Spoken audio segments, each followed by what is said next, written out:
I am a huge reader, and I believe that everyone should find ways to fit reading into their life. It's such a brain expander. And I think if we're not growing, we're depleting, and that's not really my goal. So, another resource that kind of marries these two things, at the end of every year, I write and publish my top books from the year. And so in January, I published my top 14 of the 47 books I read in 2021.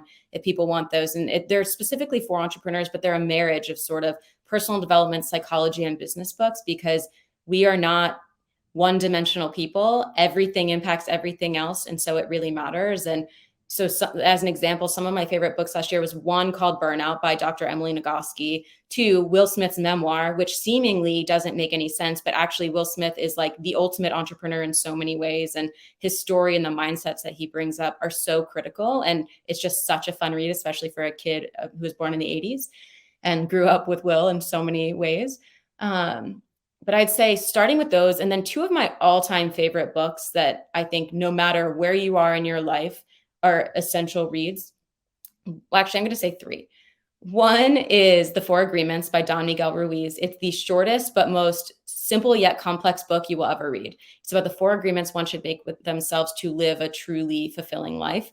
And you will read it and think, oh, these are so easy. And then you'll be like, can I actually not take things personally? Can I actually always do my best? Can I, they sound so simple, but in practice, very challenging. So it's great to read ongoingly and maybe pick one and focus on it. The second is Adam Grant's first book, even though I love all of his books, and it's Give and Take. And to me, this is the social science and evidence behind what I anecdotally believe of givers win in this world so long as they don't become martyrs. And that's really essential to become successful, no matter how you define that. And then the third one is one from my book list last year, which is James Clear's Atomic Habits. And why I think that's so important is because at the end of the day, our life is the accumulation of the small actions that we take. And that comes down so much to our habits and what becomes routinized for us. And his book does such an excellent job of making that palatable and actionable. So those would be three I would immediately suggest.